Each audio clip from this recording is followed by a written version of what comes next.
Hello everyone, आज हम इस वीडियो में बात करने वाले हैं राज्य के नीतिशास्त्र सिद्धांत या फिर तत्वों के बारे में। जैसा कि आपको पता है कि यहाँ से डेफिनेटली 1 से 2 प्रश्न पूछे जाते हैं, चाहे वो कोई भी एग्जाम्स हो। तो आज हम इस वीडियो में शॉर्ट पॉइंट्स के थ्रू इन सभी चीज़ों को कवर करने वाले हैं। तो इस वीडियो के साथ एंड तक बने रहिए और जो भी पॉइंट्स यहाँ पे बताए जाएंगे उनको बस इतना याद रख लीजिए, तो आपका ये टॉपिक जो कि बहुत अच्छी तरीके से क्लियर हो जाएगा।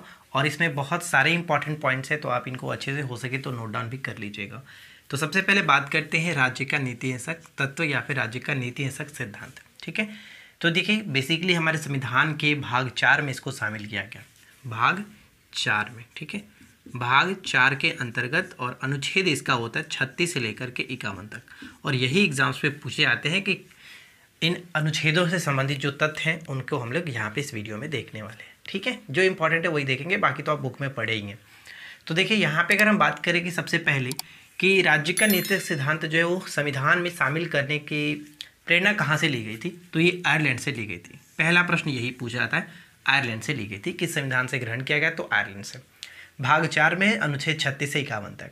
और इनसे जुड़ी हुई कुछ डायरेक्ट पॉइंट्स हैं जो कि पूछे जाते हैं। तो चलिए सबसे पहले इसको देख लेते हैं। इसे लागू करना राज्य की इच्छा पर निर्भर करता है। ठीक है, राज्य की इच्छा पर निर्भर करता है। सेकेंड पॉइंट है कि इसे न्यायालय द्वारा लागू नहीं किया जा सकता है। ये चीज़ ध्यान रखना है कि इसे न्यायालय द्वारा लागू नहीं किया जाता है, नहीं किया जा सकता। अर्थात हम ये कह सकते हैं कि इसे वैधानिक शक्तियाँ प्राप्त नहीं हैं। तो ऊपर से 3 पॉइंट्स आपको ध्यान रखना है। इसके बाद और एक्स्ट्रा पॉइंट आता है, जैसे कि राज्य के नीतिक सिद्धांतों को संविधान की अनोखी विशेषता किसने कहा था। ये डायरेक्ट कथन है कि संविधान की अनोखी विशेषता किसने कहा था, तो डॉक्टर भीमराव अंबेडकर जी ने कहा था। राइट, संविधान में शामिल करना मुख्य उद्देश्य क्या है, यानी कि राज्य के नीतिक सिद्धांत तत्वों को संविधान में शामिल करने का मुख्य उद्देश्य क्या है। तो ध्यान दीजिएगा, संविधान में शामिल करने का मुख्य उद्देश्य था कि सामाजिक और आर्थिक प्रजातंत्र स्थापित करना। सामाजिक और आर्थिक प्रजातंत्र स्थापित करना, ये चीज़ ध्यान रखिएगा।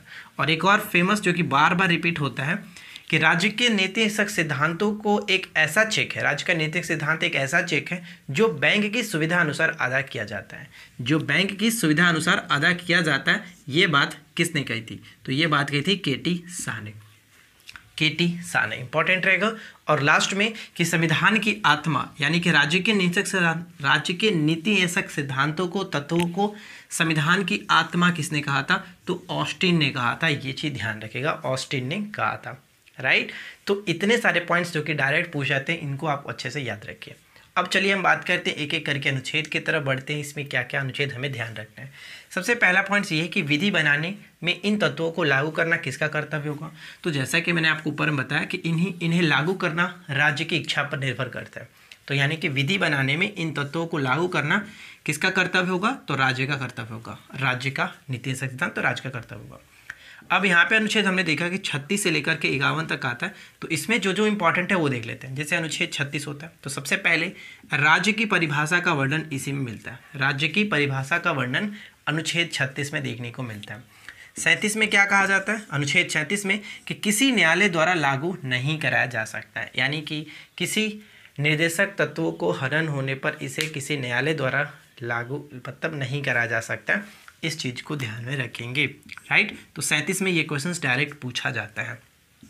उसके बाद 38, राज्य लोक कल्याण के अभिवृद्धि के लिए सामाजिक व्यवस्था बनाएगा। ये बात कही गई है किसमें, तो आर्टिकल 38 में कहा गया। और 39 इंपॉर्टेंट हो जाता है, हमेशा पूछा जाता है कि सामान्य न्याय और निःशुल्क विधिक सहायता का प्रबंध किसमें किया गया, तो 39 में किया गया। इसके अंतर्गत और भी चीज़ें हैं, ABCDE।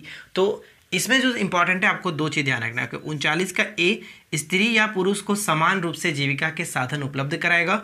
और 39 का डी जो है समान कार्य के लिए समान वेतन, यानी कि पुरुष हो या फिर महिला हो, पुरुष हो या फिर स्त्री हो, दोनों के लिए समान कार्य के लिए समान वेतन का प्रावधान इसी में मिलता है आपका 39 के डी के अंतर्गत। तो ये ध्यान रहेगा, 39 का ए ध्यान रहेगा, स्त्री या पुरुष को समान रूप से जीविका के साधन उपलब्ध कराएगा कौन, तो ये सारी चीज़ें कौन कराएगा, राज्य कराएगा। ठीक है, इसके बाद आता है एकदम VVI, इस चीज़ को ध्यान रहेगा, एकदम VVI है कि अनुच्छेद 40, इसमें क्या है कि अनुच्छेद 40 में ग्राम पंचायतों का संगठन, ग्राम पंचायतों का संगठन का उपबंध किसमें है, तो अनुच्छेद 40 में। 41 आता है, राज्य जो होगा वो आर्थिक और शैक्षिक दृष्टि से जो पिछड़े वर्ग होंगे, यानी कि राज्य जो होंगे आर्थिक और शैक्षिक दृष्टि से पिछड़े वर्गों पर विशेष ध्यान रखेगा। ये बात किसका है? तो राज्य का है, मतलब राज्य रखेगा किस अनुच्छेद के तहत? 41 के तहत। इसके बाद आता है 43, 42 उतना इंपॉर्टेंट नहीं है, 43 आइए। उद्योगों के प्रबंधन में श्रमिकों की भागीदारी, उद्योगों के प्रबंधन में श्रमिकों की भागीदारी 43 में कही जाती है। तो ये हो गया कुछ इंपॉर्टेंट। अब इसके बाद बढ़ते हैं हम लोग नेक्स्ट स्लाइड पे, तो और भी इससे जो जुड़ी हुई बाकी के आर्टिकल्स हैं उनको देख लेते हैं, क्या क्या चीज़ें आपको याद रखना है। पीछे की स्लाइड में हमने देख लिया, अब यहाँ पे स्टार्ट करते हैं 44।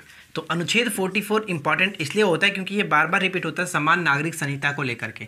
पूछा जाता है अक्सर कि समान नागरिक संहिता का वर्णन किस अनुच्छेद में मिलता है? तो 44 में मिलता है। याद कैसे रखते हैं? समान यानी कि बराबर बराबर, 4 4 बराबर बराबर याद रख लीजिएगा, कन्फ्यूजन नहीं होगा। इसके बाद है 45। आर्टिकल 45 में क्या होता है कि राज्य जो होगा वो 6 से लेकर के 14 वर्ष के बालकों को निःशुल्क और अनिवार्य शिक्षा की व्यवस्था करेगा। ये 45 में कहा जाता है, ठीक है। उसके बाद है 47 में इंपॉर्टेंट इसलिए हो जाता है क्योंकि स्वास्थ्य के लिए हानिकारक मादक जो कि द्रव्यों तथा अन्य पदार्थों के सेवन पर प्रतिबंध लगाना इस आर्टिकल में कही जाती है, ठीक है, इस आर्टिकल में कही जाती है। और यहाँ से पूछा जाता है 48 बार बार कि कृषि एवं पशुपालन के संगठन की व्यवस्था किस आर्टिकल में? तो 48 में हो जाता है, 48 में। और 48 का क क्या है? तो पर्यावरण का संरक्षण तथा संवर्धन एवं वन और वन्य जीवों की रक्षा का प्रावधान 48 के क के अंतर्गत होता है, ठीक है ना। इसके बाद 49 क्या है? 49 में राष्ट्रीय महत्व के जो भी स्मारक होंगे, स्थान होंगे, उन और वस्तुएं होंगे, उनका संरक्षण करने का प्रावधान 49 में कहा गया। तो यहाँ तक कोई दिक्कत नहीं। और ये दो जो है वो बार बार रिपीट होते रहते हैं, हमेशा पूछा जाता है। जैसे कि कार्यपालिका का न्यायपालिका से पृथककरण किस अनुच्छेद में? तो ये आपका 50 में है, यानी कि 50 में है। उसके बाद अंतर्राष्ट्रीय शांति और सुरक्षा की अभिवृद्धि संबंधी जो प्रावधान है, अंतर्राष्ट्रीय शांति और सुरक्षा का प्रावधान है, वो 51 में किया गया। तो ये दोनों आपको याद रखना है, ठीक है, दोनों याद रखना है। अब एक प्रश्न ये पूछा जाता है कि राज्य के नीतिगत सिद्धांतों में 42वें संविधान संशोधन के द्वारा कितने अनुच्छेदों को जोड़ा गया था? तो यहाँ पे ध्यान दीजिएगा, 4 अनुच्छेदों को जोड़ा गया। 39 के क, 39 के च, 43 के क और 48 के क। तो ये 4 अनुच्छेद जोड़े गए थे 42वें संविधान संशोधन के तहत। उसके बाद पूछा जाता है कि गांधीवादी सिद्धांतों पर आधारित निर्देशन कौन कौन से हैं? जैसे 36 से लेकर 51 के अंतर्गत हमने सभी चीज़ों को देखा, तो इसमें पूछा जाता है कि गांधीवादी सिद्धांतों पर आधारित कौन कौन से, ऑप्शंस के अकॉर्डिंग आपको छांटने को मिलेगा। तो ध्यान रहेगा 6 अनुच्छेद जो हैं वो गांधीवादी सिद्धांतों पर आधारित हैं। 40, 43, 43 के बी, 46, 47, 48, ठीक है। तो ये 6 आपको याद रखने हैं। 43 पहले तो 40 है, 40 के बाद 43, फिर 43 के बी, 46, 47, 48। तो इस तरह से ध्यान में रखना है, ठीक है फ्रेंड्स। तो देखिए आज के इस छोटे से वीडियो में हमने राज्य के नैतिक सिद्धांतों को कंप्लीट किया। उम्मीद करते हैं कि आप लोग को ये छोटा सा वीडियो अच्छा लगा होगा। वीडियो अगर आपको पसंद आया तो वीडियो को ज़्यादा से ज़्यादा लाइक करिए, अपने फ्रेंड के साथ शेयर करिए। चैनल पर पहली बार है तो सब्सक्राइब करके नोटिफिकेशन बेल आइकन को ऑल पे सेट कर लीजिए।